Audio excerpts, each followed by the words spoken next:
Senhoras, senhores, queridas irmãs, queridos irmãos espíritas, nossos votos cordiais de muita paz. Dominado por compreensível emoção, desejo agradecer à Federação Espírita Portuguesa a evocação da nossa jornada nos últimos 50 anos. Por uma coincidência, foi exatamente neste período que tivemos oportunidade de conhecer a nossa pátria mãe e aqui viver momentos inolvidáveis, realizando atividades espíritas subterrâneas, porquanto àquela época era muito difícil perseverarmos nos objetivos que nos unem através da codificação kardeciana. E somente me dei conta há 2 dias, quando, evocando as jornadas pelas abençoadas terras de Portugal, continental e da Alemar, observamos essa peculiar coincidência, entre aspas. E também os nossos irmãos da Federação tiveram a lembrança, o que nos constitui um motivo de muita alegria, fazermos um paralelo entre aqueles e estes dias, quando a doutrina espírita é respeitada, mesmo em diversas academias, porque os seus postulados estão firmados na experiência do fato. E é uma doutrina peculiar. Ela parte do fato para a explicação desse, atendendo às exigências de pensadores e estudiosos do século XVII, que realizaram a separação da ciência com a religião, pela necessidade inevitável de demonstrar que a fé cega, além de cega, era trúpega e profundamente infeliz. O Espiritismo veio preencher essa necessidade cultural e, desde então, há cerca de 160 anos, apresentar-nos os valores grandiosos da vida e demonstrar-nos que a felicidade é possível hoje, não amanhã, através de uma natural manifestação de estarmos postergando sempre aquilo que nos pode propiciar alegria e equilíbrio. As doutrinas ortodoxas religiosas do passado castraram o nosso ideal de vida, de alegria, fazendo que entendêssemos ser a terra um lugar amaldiçoado, um vale de lágrimas, onde experimentaríamos sofrimentos, quando a doutrina espírita, utilizando-se do pensamento filosófico da reencarnação, veio dizer-nos que a Terra é um planeta admirável, embora na escala de progresso ainda se encontre na fase de provas e de expiações, caminhando nesse momento para um mundo de regeneração. O Espiritismo proporcionou-nos o júbilo imenso de nos ensejar a alegria de viver. Viver, como disse muito bem Maria Dolores, através da mediunidade ímpar de Francisco Cândido Xavier, e há pouco apresentada, é uma das mais grandiosas conquistas do pensamento humano, especialmente quando atingimos o nível das emoções, do discernimento, da razão. Quando saímos da fase dos instintos básicos e logramos imaginar, conceber, entender os mistérios do universo. E demonstrou que a própria mensagem da doutrina espírita, a imortalidade da alma, é algo que nos proporciona, desde o momento do nosso encontro com essa informação, uma alegria inaudita. Porque o Espiritismo logrou uma façanha filosófica invejável. Matou a morte. A morte era temível. Sobrevivia a tudo. E, de repente, nós constatamos que o ato de morrer nada mais é do que uma mudança de valores que atribuíamos permanentes e únicos para estados vibratórios que fazem parte dessa realidade que é o universo. O Espiritismo veio demonstrar-nos que morrer é transferir-se de uma para outra dimensão, proporcionando-nos a continuação da vida e os seus valores, com a mesma naturalidade que os desfrutávamos, ou que os desfrutamos, enquanto estamos no escafandro material. Apoiando-se na revelação da física quântica e na grande teoria do todo, o Espiritismo, na sua visão científica, logra, através da linguagem do fato, confirmar todas as suas teses e demonstrá-las em laboratório inúmeras vezes, como exigem os requisitos básicos de qualquer ciência. Mas não é uma ciência comum, porque tem a sua própria metodologia. Ela, através da mediunidade, oferece-nos um arsenal de equipamentos para podermos entender a razão por que vivemos.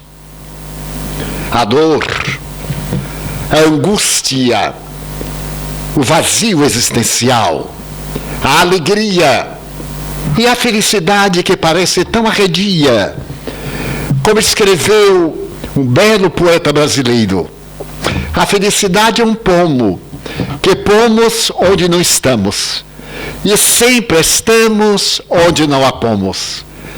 Mas a questão da felicidade é muito antiga e deve ter sido iniciada pelo pensamento grego. O Oriente resolveu com facilidade a problemática da felicidade, porquanto, através da revelação espiritual, foi possível saber-se dos motivos do sofrimento, daquilo que seria o impedimento à felicidade. Como escreveu muito bem Fritjof Capra, o notável físico quântico austríaco, ao demonstrar que o Oriente logrou, através da revelação, o que o Ocidente gastou aproximadamente 6.700 anos para poder pesquisar e encontrar, graças à colaboração das novas ciências, aquela realidade que propicia uma razão legítima para viver, que nos dá impulso, alegria, mesmo no sofrimento. Porque, afinal de contas, a felicidade não é estanque, não é aquela linha horizontal, monótona, repetitiva. É exatamente essa admirável proposta em que nós temos o alto e baixo, em que o processo é tanto de alegria como de sofrimento, de tristeza como de júbilo. Ainda mais agora, neste momento, quando a depressão é considerada a mais terrível pandemia que vem assustando os estudiosos na área da saúde em qualquer aspecto, a ponto de haver estabelecida a Organização Mundial de Saúde que por volta do ano 2025, o óbito que terá quase prevalência será defluente da depressão. As enfermidades cardiovasculares ocuparão o primeiro lugar. E logo depois, a depressão. como causa mortes por intermédio do suicídio. É curioso notar que, graças a essas informações, nós criamos um obstáculo à felicidade. Porque toda vez que nos entristecemos, já nos diagnosticamos como depressivos, olvidando que a alegria e a tristeza são pontos opostos do mesmo sentimento, fazendo parte da mesma equação da vida. Dizia que foram os gregos do período pré-socrático, Anaxímenes, Anaxágoras e outros, que começaram a perguntar qual era a razão da vida na Terra. E depois de examinarem profundamente, dentro dos padrões do momento, o ser humano, esbarraram às portas da morte. Será que a morte é realmente a etapa terminal da vida? Se o é, qual é o sentido da vida? Hoje perguntaríamos com dados absolutamente científicos e exatos. Porque a natureza gastaria 2 bilhões de anos, desde a primeira molécula, o primeiro tubo na intimidade das águas submarinas, até o biótipo que somos, aproximadamente 300 bilhões de células autossuficientes para o fenômeno da desoxigenação cerebral, com a morte do cérebro e logo depois com os fenômenos defluentes e a morte real. Aniquilar-se todo esse trabalho de a natureza, do acaso de Deus, como se pretenda. Então essas interrogações foram solucionadas, em parte, a partir do momento em que Sócrates apresenta um pensamento ético-estético e, ao mesmo tempo, curioso, a respeito do modus vivendi, através de uma conduta ética, da necessidade de um comportamento saudável, mediante o qual nós nos encontramos bem conosco mesmo, demonstrando, através de Platão, que a vida física é resultado da vida do eidos, do mundo das ideias, de onde nos originamos e para onde retornamos. É o pensamento socrático sofista que nos legará essa visão filosófica de imortalidade, apoiada depois pelo eminente Platão, que, tendo viajado uma temporada ao Egito, quando a política perseguiu Sócrates, trazendo para o pensamento filosófico a reencarnação. E mais tarde, pelo pensamento aristotélico, facultando a filosofia a compreender que nós poderíamos considerar o ser humano sob 2 aspectos: a sombra, que é o corpo, porque se dilui, e a realidade, que é o espírito, pré-existe e sobrevive à decomposição cadavérica. Então eu me atrevo a dar um salto quântico para o dia 12 de fevereiro de 1862, no Collège de France, em Paris, quando foi convidado para a aula inaugural o eminente mestre do jornalismo, do pensamento filosófico, do ateísmo, Ernesto Renan. Diante das melhores inteligências europeias ali presentes, o notável pensador começa a sua aula com as seguintes palavras: Jesus é um homem incomparável. E essa frase, aparentemente sem profundidade, traz uma reação cultural contra a tradição religiosa vigente na França de Napoleão III, apoiado pela igreja dominante. Porque ele desejava dizer que Jesus era um homem como qualquer um de nós, mas não igual a nós. Era um ser excepcional. Era um homem incomparável, retirando aquele lado mágico que a religião dava um caráter divino de Deus, da chamada Trindade, ou de um ser quase inatingível. Via ele demonstrar que esse homem, que marcou a história de maneira definitiva, ultrapassava quaisquer dimensões ou definições que se pretendesse enjaulá-lo num pensamento de qualquer natureza.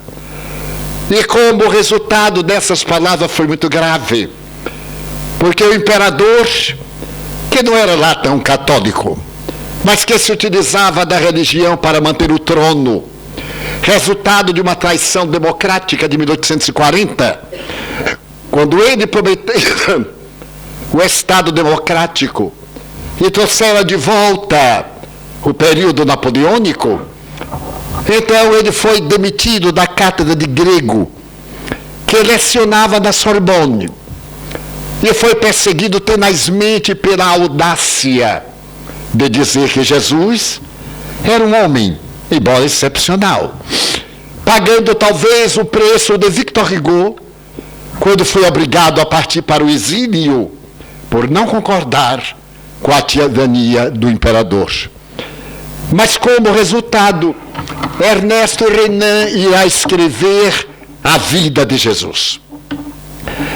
Naturalmente se utiliza da história, mas também da antropologia, da paleontologia, para demonstrar filosoficamente que Jesus viveu, existiu, e que a sua mensagem arrebatadora foi tão extraordinária que dividiu a história, antes e depois. A história dividida passou a estabelecer que ele foi o maior personagem de todos os tempos.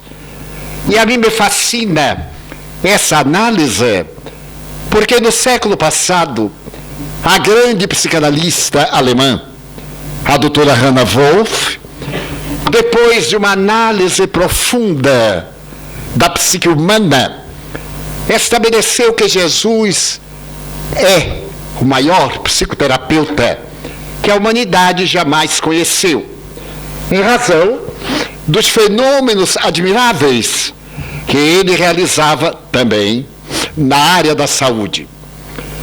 Então, quando eu penso em Jesus, e eu considero como homem que me serve de modelo, guia, conforme responderam os espíritos, Allan Kardec, na questão 625 do Livro dos Espíritos, quando o codificador indagou qual o ser mais perfeito que Deus ofereceu à criatura humana para servir de modelo e guia.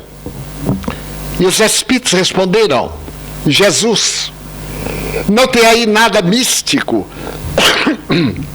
desculpe, nem eminentemente religioso. Estamos diante de um fato de laboratório. Ninguém que se o igualou. E quando nós fazemos uma análise do seu pensamento da época, com o moderno pensamento da psicologia, vemos que ele foi e é o mais notável psicoterapeuta que a humanidade conheceu.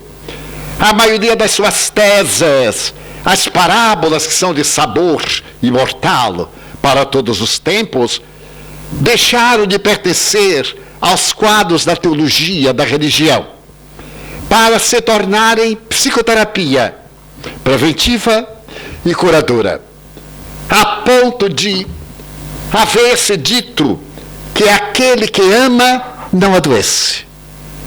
Bem, aquele que ama tem doenças, mas não é doente. Ter é transitório, ser é permanente. E aí eu me recordo de Carl Gustav Jung e também de Albert Einstein, quando lhes perguntaram em ocasiões diferentes se eles acreditavam em Deus. E ambos, com uma diferença de quase 40 anos, responderam: não, eu sei A maioria de nós acredita. E é muito curioso, porque crer é transitório. Cremos hoje e não cremos amanhã. Não cremos hoje e amanhã passamos a crer. Mas quando sabemos, e nós somos vítimas de nenhuma patologia, sabemos. Aquele que sabe ler, olha para um outdoor e diz, não vou ler, já leu. Então nós, quando sabemos a realidade da vida, é diferente daquele que apenas crê quando é conveniente. Tenho encontrado pessoas que dizem crer da imortalidade da alma, da reencarnação, e, no entanto, quando se lhes acontece queda de cabelo, coisa, aliás, muito grave, uma unha encravada, pergunta, mas como? Por quê? Porque Deus está fazendo isso comigo. E eu acho tanta graça que eu digo, deve estar brincando. Porque ele já leu isso no Livro dos Espíritos, desde quando foi publicado. E outros, como é que Deus leva meu filho?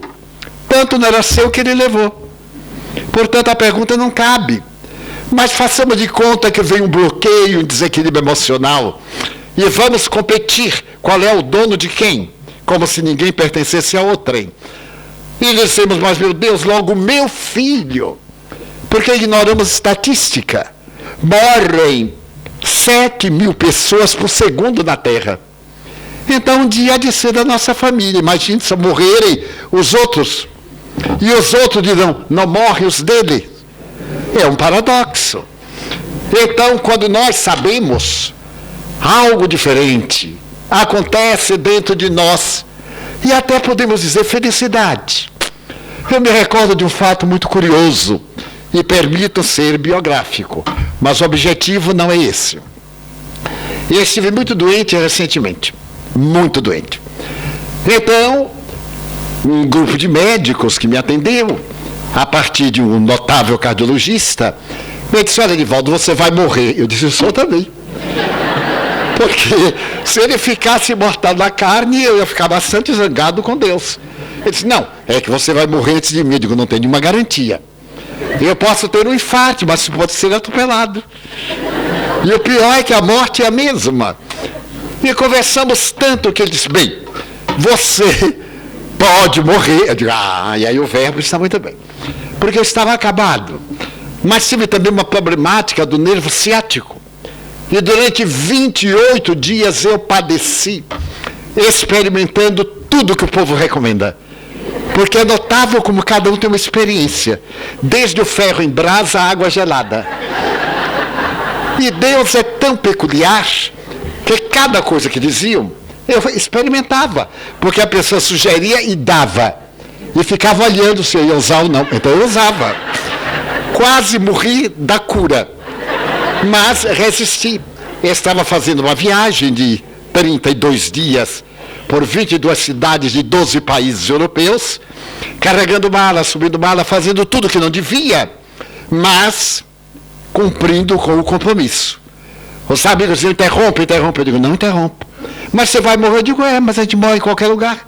Se eu interromper, eu morro. Se eu não interromper, eu morro. Então vamos ver se não interrompendo, Deus disse assim, deixa isto ficar aí mais um pouco. E ele se atrapalhou e deixou. Quando então, eu voltando ao Brasil, eu fui a um neurocirurgião. E ele disse, há um recurso momentâneo. Nós podemos bloquear o nervo, mas o nervo vai voltar a doer. E aí teremos que fazer uma cirurgia, porque ele me apresentou uma mudança na coluna vertebral, que estava comprimindo terrivelmente exatamente aquele nervo. Com tanto nervo, foi arranjar o que não devia. E então ele disse, aí nós temos que fazer uma cirurgia delicada para raspar o osso. Imagine, aos 90 anos, ter osso raspado. Deve ser uma coisa curiosa. E então, sem nenhuma garantia, mas pelo menos as dores, nós garantimos que lhe tiramos. Eu disse, quando será isso? Quando as dores voltarem. E elas vão voltar dentro em breve. Eu fiquei tão contente de me ver livre das dores pelo menos 24 horas. Aí eu fiz a terapia cirúrgica e não fiquei livre. Bem, melhorou de um lado, mas eu colocando emplastros de toda ordem, queimei a região e fiz ferida. No Brasil nós temos um ditado muito grosseiro, mas muito real. Ali de queda, coice. A gente cai do cavalo e ele dá um chute para completar a queda. Então, eu digo, mas agora eu trato uma doença e surge outra. Voltei a Salvador e tinha uma série de compromissos. Eu tenho compromissos porque o povo é um pouquinho avançado. Até o ano 2026, que é o centenário da Federação Espírita Portuguesa. Vitor perguntou, você veio? Eu digo, venho. Que não, veio reencarnado. Então vocês verão aqui ou no outro lugar, um menino genial sou eu. É a reencarnação. Muito bem. E aí comecei a tratar. Mas fui tão infeliz que tive uma problemática renal. Porque tomei tanto anti-infeccioso, tanto anti-inflamatório, de todo o tempo que me atacou, essa alta carga, a tireoide e os rins. E então me veio uma infecção. E logo, simultaneamente, porque nunca acontece uma coisa desagradável de uma vez, ou em vez separado, sempre acontece de uma vez, e eu tive ainda uma outra problemática na saúde. E o novo médico, aliás, meu filho, ele se assentiu, eu nem vou receitar. Por quê, meu filho? Porque vai morrer de qualquer jeito. Pelo menos faz a economia do remédio. E digo, mas como você me ama, não é? Que carinho você tem. Pô, bem, mas eu me neguei a morrer. Porque tem isso. Nós nos entregamos. Eu me neguei, eu ia fazer 90 anos, não é todo dia que a gente faz 90 anos. Eu digo, ora esta. Aí eu completei 90 anos, puxando da perna, com problema renal, com problema na tireoide, mas rindo. Mas um dia eu não aguentei, que eu também sou humano, embora seja espírita. E eu falei à benfeitora espiritual, minha irmã, a senhora quer que eu não falte a nenhum compromisso. O médico proibiu de eu ficar de pé, proibiu de eu carregar qualquer coisa pesada, proibiu de eu abaixar. Eu digo, o senhor me proíba de viver. Porque é só que falta, não posso abaixar, não posso levantar, não posso carregar. Bem, mas aí eu fazia escondido dele. Porque o problema é o médico saber. Eu sabendo, está tudo bem. Nesse momento, um dia, eu achei que era demais. E então me veio a autocompaixão. Nada fantástico, nem melhor do que ser vítima. Essa tese do vitimismo é tão boa, a gente ser tão infeliz, não é?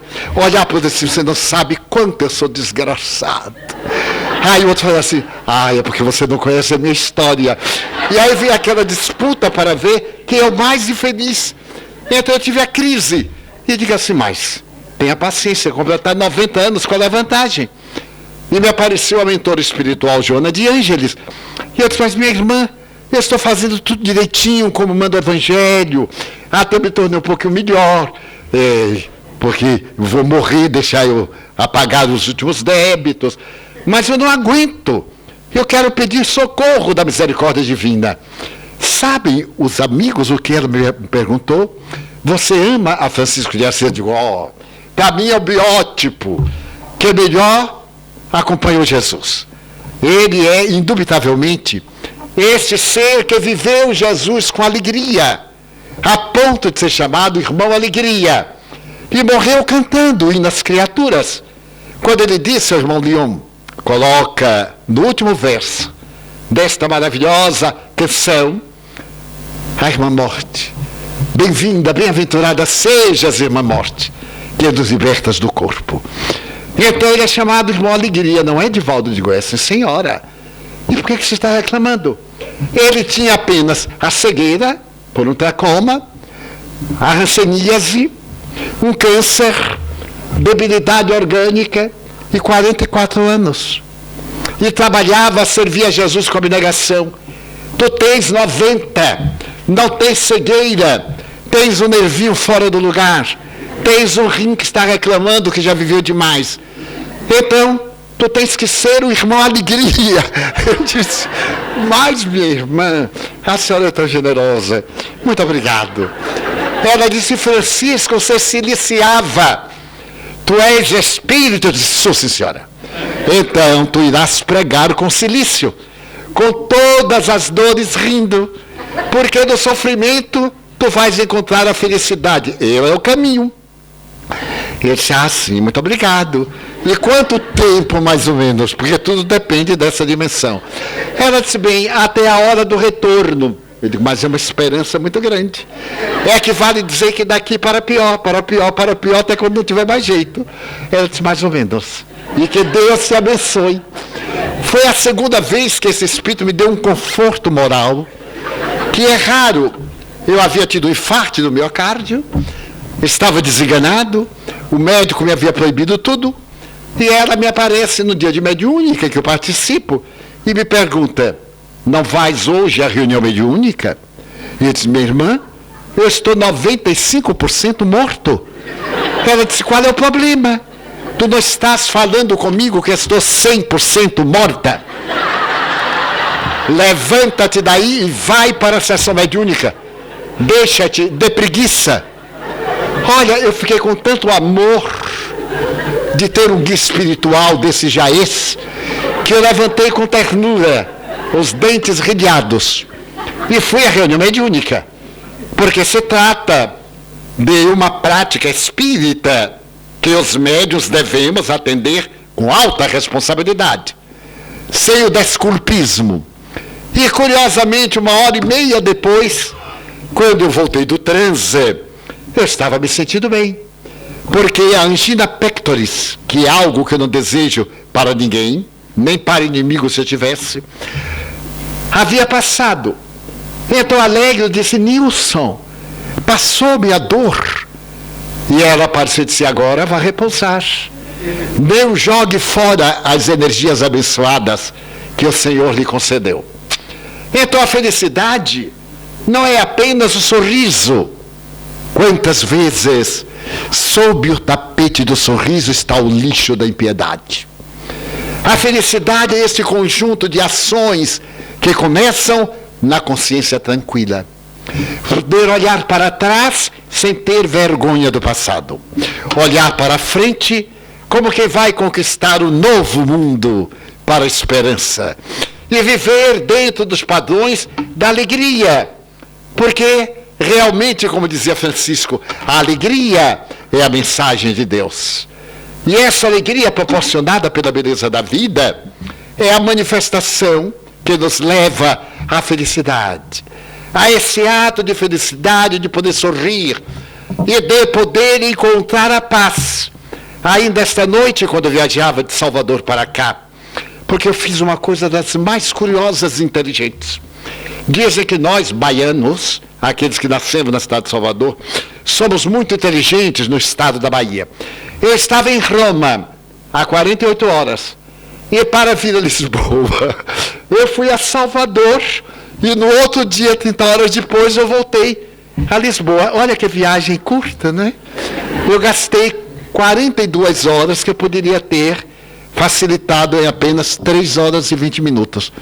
Mas então, aqueles que têm inveja da nossa inteligência dizem que isso é uma baianada. Não, é um surto de inteligência. Então, nessa madrugada, estava vindo a Lisboa, quando vi algo muito interessante do Face. Eu detestava o Face. Como qualquer pessoa da minha idade, eu detestava o Face. Porque eu tenho uma amiga que um dia mandou a foto dela com a toalha e a saboneteira. Amigos, eu sinto tomar banho. Eu achei fenomenal. Eu digo, deve ser o primeiro, porque chamou a atenção. E aí detestei ainda mais o Face. Mas alguém teve a infeliz ideia de me colocar nesse negócio. Não botou o nome, mas me ensinou como é que abre. Bem, tem muita extravagância, mas estava na porta do quarto do Papa Francisco. Esse homem incomum, semelhante quase a Jesus. É um Papa excepcional. Estava lá escrito, é proibido reclamar. Porque o dom da vida é uma concessão extraordinária de Deus. Então eu disse assim, estou de acordo. Porque estava ali sentado, com as dores naturais do irmão perturbador, aquela postura da cintura doendo, e dizendo, estou presente. Eu digo, eu também. Vamos ver quem vai morrer primeiro. Porque quando eu morrer, eu me vejo livre de você. E você não me acompanha. Então, tudo isso faz parte do elenco da felicidade. Ninguém espere essa felicidade risonha e fresca, bela e decantada pelos poetas. A felicidade de quando eu me casar. No período em que eu era jovem, eu tinha o hábito de orar por todo mundo pedia e eu orava. Era bastante místico, havia chegado da religião católica, e dizia, Divaldo, dizem que suas preces são fortes, porque tem essa, prece forte, prece fraca. As minhas eram fortes, graças a Deus. Você ora para eu me casar? E eu orava. E casavam. Agora, continuou, Divaldo, você ora para eu me divorciar? E oro. E a coisa foi tão complicada, eu orei tanto para o povo casar, que eu fiquei solteiro. Não tive tempo de orar para mim. Quando eu comecei lá para os 80, eu digo, gente, eu sou solteiro. Ai, já era tarde demais. Eu me resignei e digo, bom, já estou no meio do caminho, seja lá o que Deus quiser.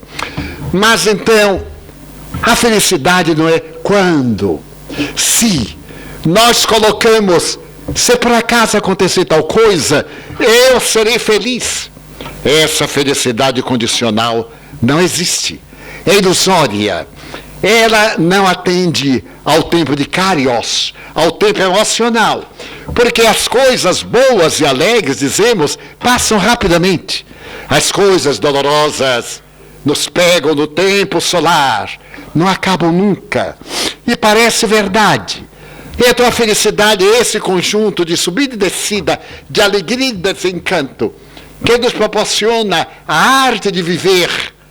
Então, que fizeram os gregos para poder explicar a felicidade? Tiveram a ideia de examinar como seria possível a felicidade aqui na Terra.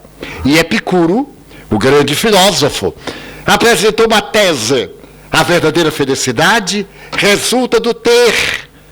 E nos ofereceu o hedonismo.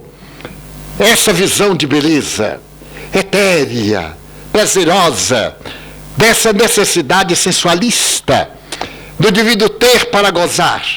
Então isso é possível. E durante um largo período, Atenas e outras ilhas gregas passaram a viver a felicidade hedonista. E os epicuristas perceberam, depois de algum tempo, que o ter estava ameaçado pelo perder. E muitos daqueles que tinham, temiam perder. Logo, surgiu uma nova corrente de pensamento filosófico, apresentada por um homem muito peculiar. Ele dizia que a verdadeira felicidade era não ter nada. Diógenes era cínico. Se vestia um dia com uma barrica de madeira e saiu pelas ruas de Atenas com uma lâmpada, algo que iluminava durante o dia, procurando um homem feliz. E a filosofia diz que ele não encontrou, porque cada qual tinha algo que impedia o sonho da felicidade total. Então Diógenes afirmava que não ter nada é que é bom, porque não tem medo, não pode ficar pior do que o que já está.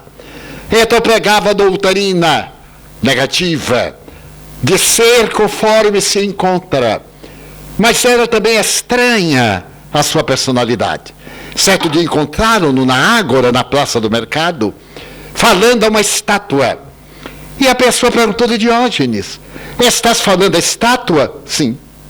E não sabes que a estátua é de pedra? Sim. E não sabe que as pedras não ouvem e não respondem? Sim. E é porque estás falando com ela? Bem, eu estou me acostumando ao silêncio das pedras para ter paciência com a estupidez de quem fala. Era realmente um excelente filósofo.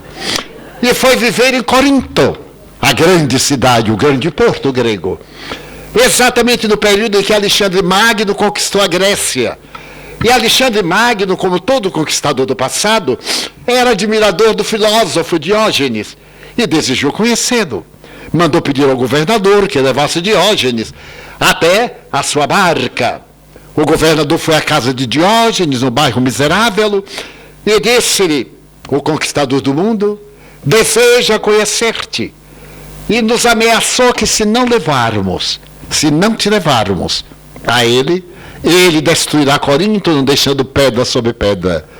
Diógenes, que estava escrevendo no chão, na poeira, levantou-se e disse, bem, ele quer me conhecer, ele que venha cá. Porque é ele que me quer conhecer. Eu não quero conhecê-lo. Mas Diógenes, ele é o conquistador do mundo. Ele que conquistou, não fui eu. Portanto, o problema é dele. Mas Diógenes, ele destruirá Corinto. Ótimo. Porque não teremos mais medo de que alguém um dia venha destruir. E não foi.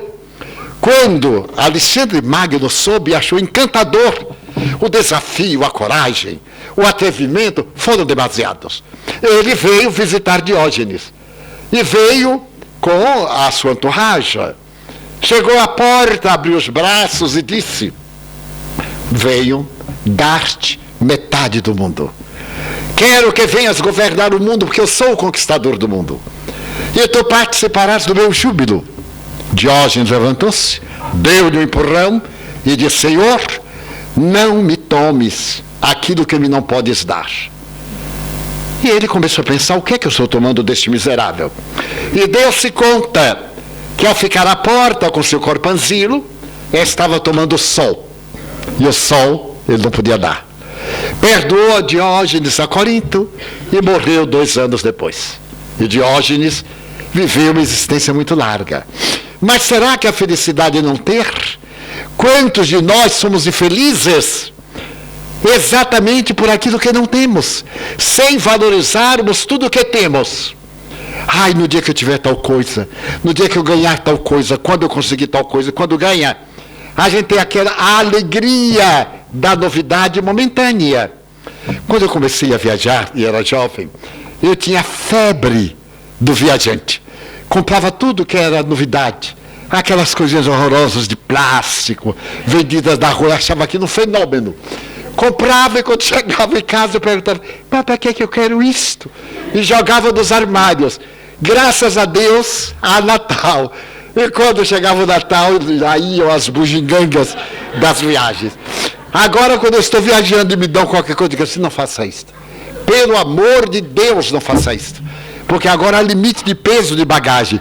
E às vezes eu vou pagar mais do que o preço do presente que eu estou ganhando. E fico feliz quando não recebo. Daí eu digo aos amigos: quer me fazer favor? Não me dê presente. Por 2 razões. Primeiro, porque não se dá presente a médiuns.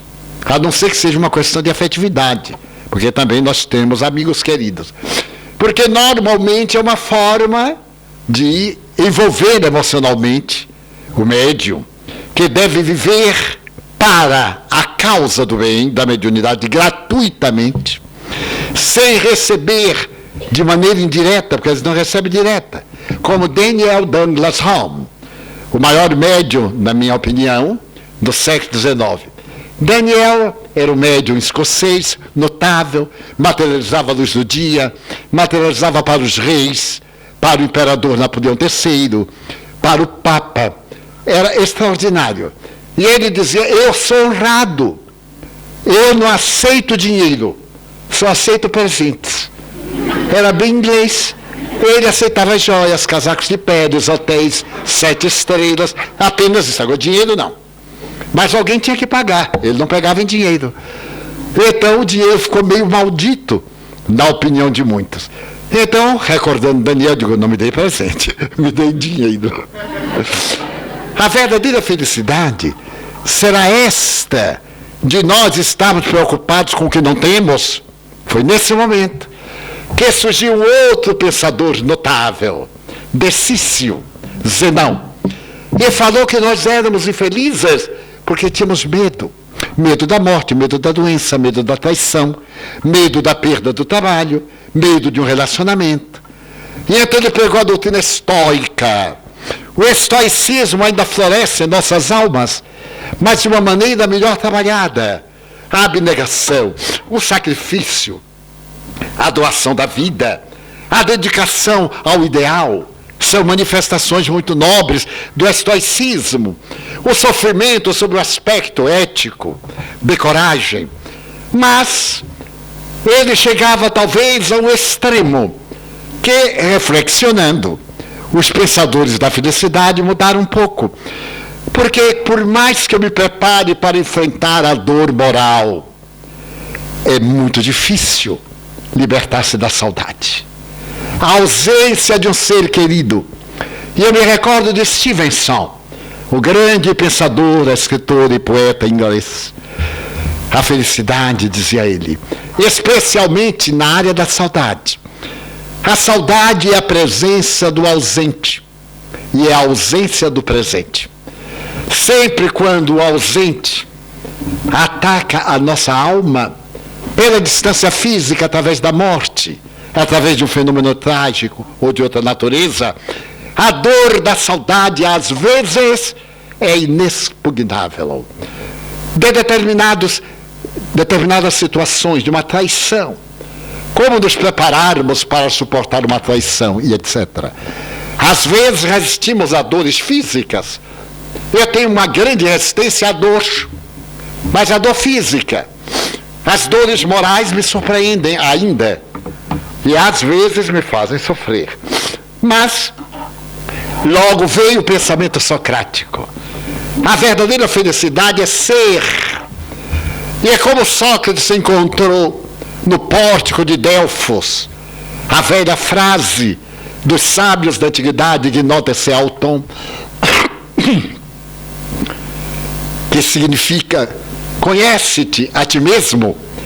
É curioso notar que essa proposta psicológica é perfeitamente válida hoje nos gabinetes de psicoterapia e é perfeitamente localizada no pensamento de Jesus, quando nos fala que devemos amar o próximo como a nós mesmos.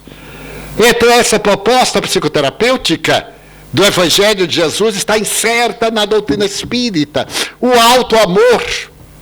Aquelas doutrinas castradoras nos ensinaram a nos desamarmos. O corpo é uma tragédia, o corpo é uma desgraça, o corpo é motivo de pecado. Uai, então Deus não sabe o que fez. O sexo é um desvario, é algo imundo, é um pecado. E nós ficamos por quase 16 séculos asfixiados na hipocrisia, na mentira, quando qualquer departamento do corpo é abençoado, especialmente o órgão da procriação, da perpetuação da espécie, no qual nós aurimos energias saudáveis, hormônios físicos, emocionais, psíquicos, por causa desse dom que é reproduzir-nos. A problemática não é do sexo, é da cabeça de cada um. Como a alimentação. Eu posso ter uma alimentação saudável, como ser um glutão. Posso ter uma vida disciplinada ou não. Não é, portanto, o órgão. É a minha conduta interior, a falta do meu conhecimento. A ausência do conhecimento do si, do self. Entrar para ver quais são as minhas debilidades. E fazer uma autoanálise daquilo que sou, daquilo que posso fazer, do que me permito. E a doutrina espírita, através desse Jesus, que supera o Jesus tradicional, que as religiões nos apresentam de uma maneira mística e piegas. Mas aquele homem que teve a coragem de dizer aos fariseus, hipócritas, até quando vos suportarei? E era humilde. Porque a verdadeira humildade não é a perda da dignidade. Muita gente, às vezes, apresenta-se como humilde e é somente tímida, covarde. Não tem coragem de assumir, de viver o estoicismo. Mas aquele homem que o chamou de sepulcros, caiados por fora e podres por dentro, até quando eu vos suportarei? Vis-a-vis. Foi o mesmo que, olhando a mulher, surpreendida em adultério, perguntou-lhe depois, ninguém te condenou? Tampouco eu. Agora vai e não tornes a equivocar-te. Esse homem maternal, que tinha a predominância da ânima e do ânimos, e cujo sentimento de amor era mãe, esteve com Maria de Magdala, a mulher equivocada que deu seu nome à cidade em que viveu, e deu-lhe a chance de reparar. Chama-me a atenção de quando ele volta da sepultura ao terceiro dia, ele não apareceu à sua mãe, como seria natural. Não apareceu a Simão, a quem entregar o rebanho. Não apareceu a João, que era o discípulo amado. apareceu a antiga meretriz. Por quê? Porque ela foi talvez a que produziu a maior revolução interior. Aquela mulher que saiu do pântano e atinge o planalto, cujo corpo estava marcado pela sensualidade, pela corrupção dos costumes, por questões de vária ordem, e que ao conhecê-lo fez a transformação radical. Nasceu outra vez. O ser velho, viciado, deu lugar ao ser novo. Exatamente a ela, dando-nos uma esperança maravilhosa, dizendo-nos que a pureza em branco não vale nada. Um livro em branco que não tem nada escrito, qual é o valor? É melhor um livro, talvez, sem capa, que não tem o dourado e tem uma mensagem, do que essas obras maravilhosas que não dizem nada. Daí essa presença de Jesus nos vai, através dos ensinamentos espíritas, levar à felicidade hoje.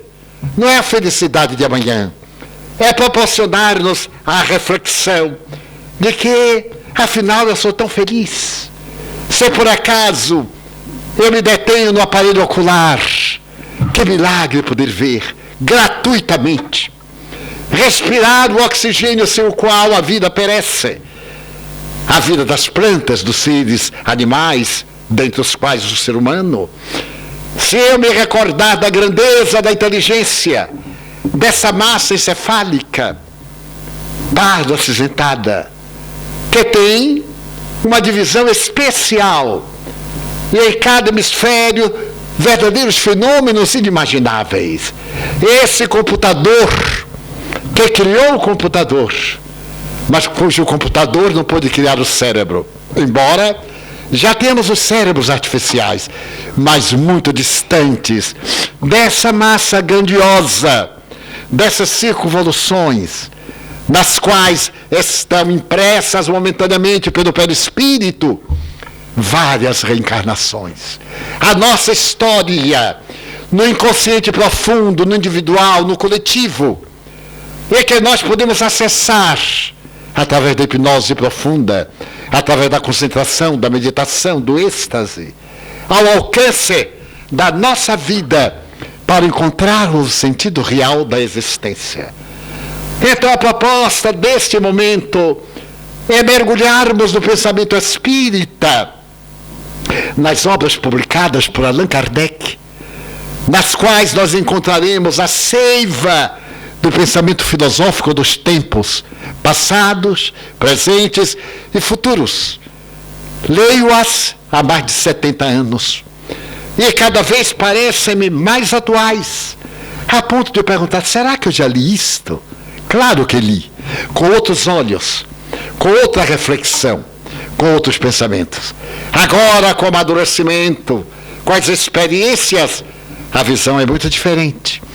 Então desejamos transmitir àqueles que nos honram com a sua presença esta mensagem de que é possível ser feliz hoje. Não adiemos, procuremos as pequenas coisas emocionais, materiais, sociais, que nos proporcionam a vida de relação com as demais criaturas, para podermos construir a nossa felicidade. Abandonemos aqueles cravos, aqueles impedimentos, aquelas marcas negativas que nos afligem, e observemos quanto de bom, de bens, nós possuímos, doados por Deus, e não valorizamos.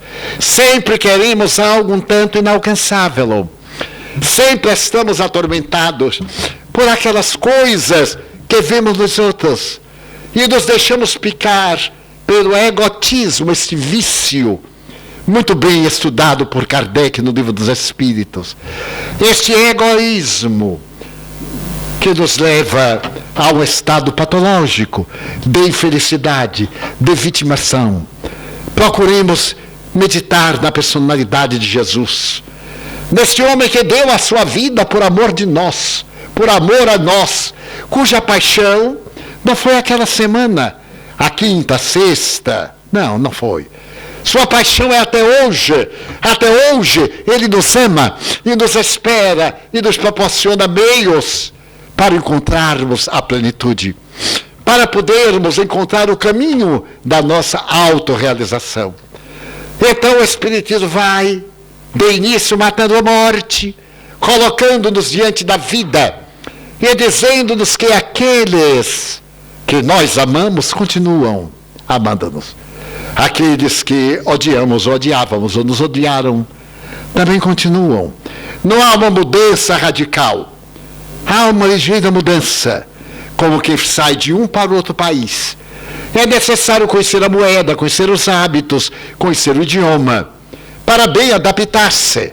Esse conhecimento o Espiritismo nos dá, da vida espiritual.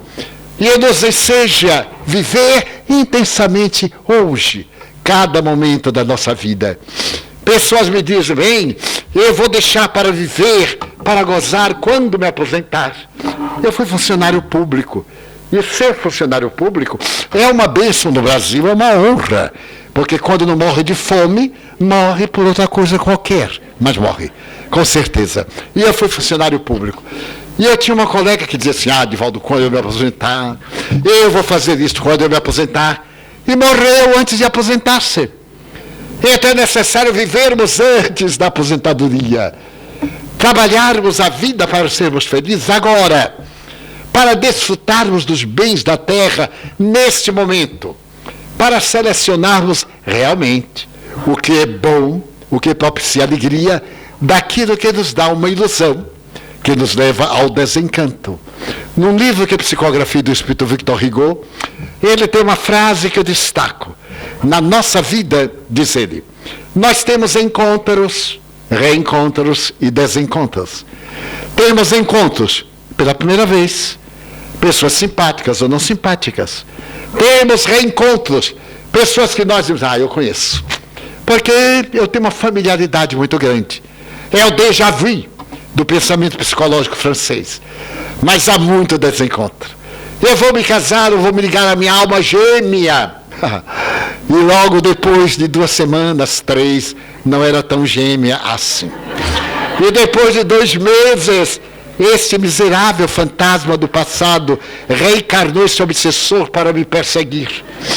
Mas já que nós estamos envolvidos, transformemos o obsessor em guia espiritual. Recordo-me de algo fascinante que vi junto a Chico Xavier. Havia sempre uma fila enorme para conversar com ele. E chegou-se até ele uma viúva e eu estava ao lado, ou melhor, uma senhora. E disse, Chico, ele veio pedir um conselho. Você imagine que eu estou casada há 25 anos. E casei-me com um ébrio, mas um ébrio contumaz. Quase todo dia ele se embriaga e eu perdoo. O Evangelho diz que nós devemos perdoar até 70 vezes, 7 vezes, 490. Eu fiz um cálculo. Já perdoei mais de 2.000 vezes. Tenho saldo. Então eu poderia me divorciar desse sujeito sem levar um karma. Chico parou e eu fiquei com pena dela. Já fiquei meio a favor. Mas na hora que Chico ia ficar a favor, ele parou, porque apareceu o Espírito Emmanuel, seu guia, e ele disse assim, minha filha, o Evangelho diz que nós devemos perdoar 70 vezes, 7 vezes, cada erro. Ela disse, nossa, então não acaba nunca. Ele disse, não acaba nunca. Ela ficou meio contrariada e foi embora. E eu também me fui. Eu visitava-o 2 vezes ao ano. Isso foi em julho. Em janeiro eu voltei. E entre outras conversas, eu lembrei-me da senhora. Eu disse, mas Chico, caso peculiar aquele, hein? Ela ficou zangada com você. Eu disse, Divaldo, o melhor é que você não sabe. Uns 2, 3 meses depois, eu olho na fila e vejo uma pessoa de luto. Naquela época usava-se o negro como símbolo de saudade, de luto, etc. E eu fiquei lembrando que eu estivera com ela, mas não recordava os detalhes. E quando ela chegou, ela perguntou, me lembra de mim? E eu lembrei. Eu disse, pois não, lembro, sim senhora, como vai? Seu Chico, não está vendo? Estou de luto. Meu marido morreu. Chico disse, mas que bom, né, minha filha? Bom nada. Ele era um homem ótimo, seu Chico. não estava bêbado, era extraordinário. Na hora que ele estava insuportável, que coisa. Mas depois ele ficava tão bom. Eu vim aqui pedir notícias. Como é que ele está no além? Chico perguntou, quantos anos você viveu com ele? 25. E durante 25 anos ele era um ébrio? Era. Como é que ele está no além? Bêbado. É a única solução. Então, mesmo na dor, ela encontrava a felicidade. E uma outra amiga me disse, Valdo, o bom do amor é uma briga de quando em quando. Porque a hora das pazes é uma maravilha. Eu digo, mas recomendo que a briga não demore mais de 30 horas. Por causa da competição que existe na atualidade. A gente pode ficar de mal 20 horas, 25, 26, e aí já dá um jeito de melhorar a paisagem.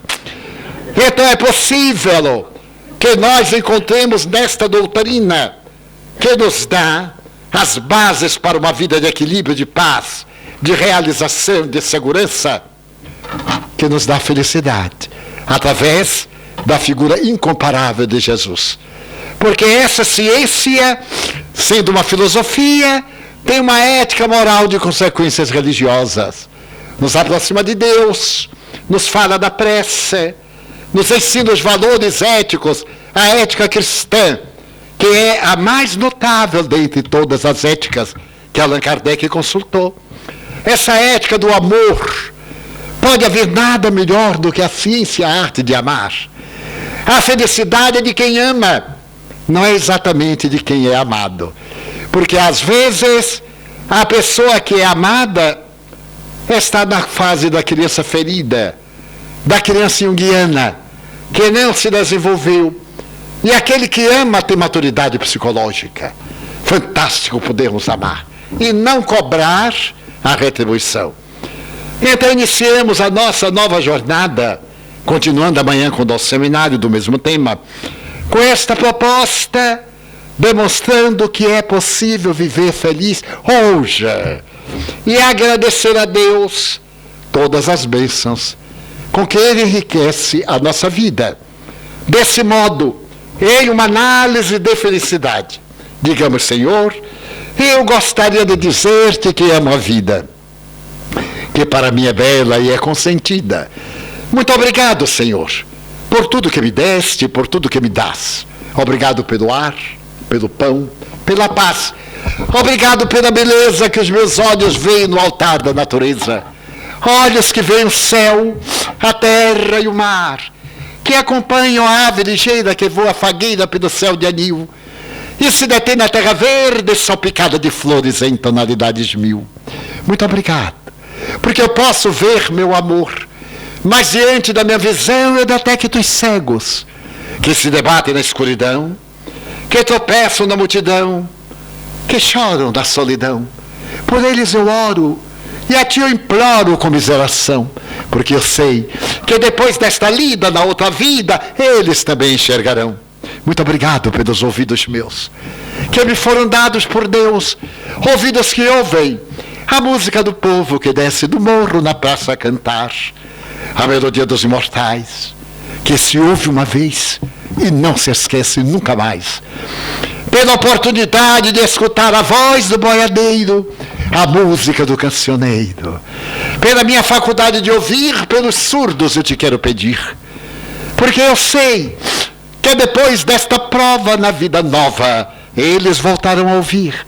Obrigado pela minha voz, pela sua voz, pela voz que canta, que ama, que alfabetiza, que ilumina, que trauteia uma canção, e que o teu nome profere com dúlcida emoção. Diante da minha melodia, eu te quero rogar pelos que sofrem de afasia, que não falam de noite, que não cantam de dia. Eu sei que na próxima reencarnação eles também cantarão. Obrigado pelas minhas mãos, mãos que aram, mãos que semeiam, mãos que agasalham, mãos de ternura, mãos que libertam da amargura, mãos que apertam mãos, mãos dos adeuses, mãos que limpam feridas, que enxugam lágrimas, suores das vidas, pelas mãos de sinfonias, de poesias, de cirurgias, de psicografias, pelas mãos que atendem a velhice, a dor, o desamor pelas mãos que no seio embalam o corpo de um filho alheio sem receio, e pelos pés que me levam a andar sem reclamar. Obrigado, Senhor, porque eu posso bailar diante do meu corpo perfeito. Eu te quero louvar, porque eu vejo na terra aleijados, amputados, marcados, paralisados que se não podem movimentar. Eu oro por eles, porque eu sei que depois desta expiação, na outra reencarnação, eles também bailarão. Muito obrigado, por fim, pelo meu lar. É tão maravilhoso ter um lar. Não é importante se é uma mansão, um duplex, se é uma casa maravilhosa e suntuosa, se é um bangalô, seja o que for, mas que dentro dele exista a figura do amor. Amor de mãe, ou de pai, de mulher, ou de marido, de filho, de irmão. A presença de um amigo, alguém que me dê a mão. A presença de um gato, de um cão. Porque é muito triste viver na solidão. Mas se eu a ninguém tiver, nem um teto para me cobrir, nem uma cama para descansar, nem aí reclamarei. Pelo contrário, eu te direi que sou feliz, porque creio em ti. Por isso, obrigado, Senhor, porque nasci. Obrigado, Senhor, pela sua atenção. Muito obrigado, Senhor.